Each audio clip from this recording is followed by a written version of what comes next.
Hi, I'm Goatboy, and I'm talking about the Black Templars brand new codex.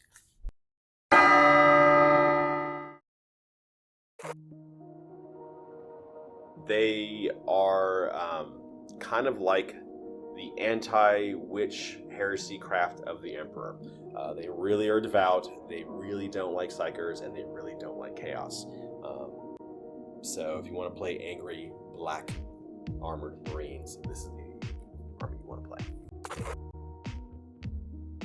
My favorite character unit, I really like almost all the three new characters because they finally made them all Primaris. We have, I think, Chaplain Grimaldus. I like him a lot. I think he's pretty interesting with all his favorite servitors and how they go around and do a bunch of different banners and different abilities. So I find it very unique and interesting. And again, every character is a Primaris special character, which I think is pretty cool.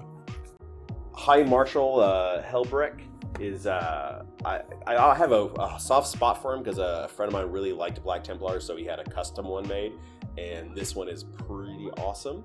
Overall, he's pretty good. Chapter Master, does a lot of damage. He is powerful. He hits hard.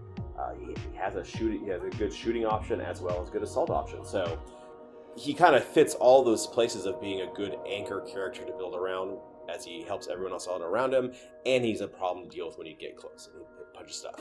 And the final kind of character that I think is really interesting, they redid the Emperor's Champion. We've heard many times there's going to be a Primaris one. We finally saw it. It's a really nice looking model, and he seems to be pretty decent. He's going to come in, he's going to hit people, he's going to do some damage, and he's a good assault character. So those are the three kind of new-ish characters. They are coming out with some kits that fall into the new High Marshals or new everything else, which are like the captains and all those things. It's interesting to see that they're specifically calling them out as Primaris versions of themselves, so I find that very interesting.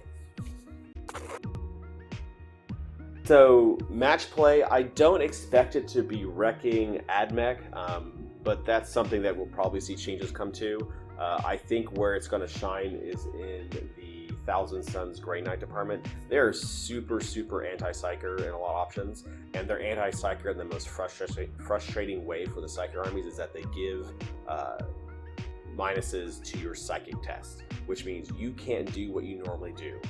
It's one thing if they and they also can counter stuff on top of that. So you have two ways that it seems to hurt the psychic armies the most. I expect them to hurt Thousand Suns more than Grey Knights, because Grey Knights can work not with all their spells, while Thousand Suns kind of need a lot of their spells to do their damage.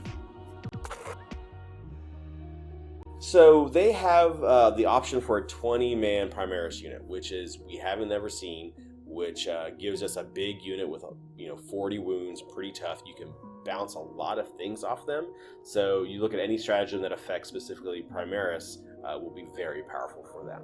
So you look at Transhuman Physiology will be a unit on that. Even any kind of buffs or bonuses, especially coming from the Chatlet litanies attaching on them.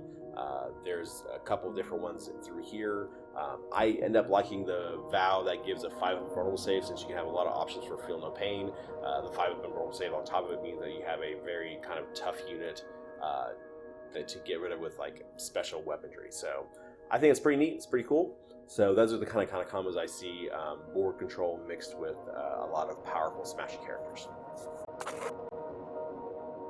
The big kind of changes, of course, we have the vow structure, which is you have 4 different vows that you pick as you select the mission, which is really neat that you're able to kind of tailor and task your army before the game. So as you go up against, you're like, oh, I'm going against Psychers, I'm going to take the vow that says, screw you Psychers. Do I need to take the vow for better saves? Do I need to take the vow for better damage aspects? So I like that as a whole. The other, I think, really neat thing is they seem to have a lot of relics or reliquaries, relic bearers. So you could upgrade units that a character inside or a model inside the unit will carry a relic of some sort.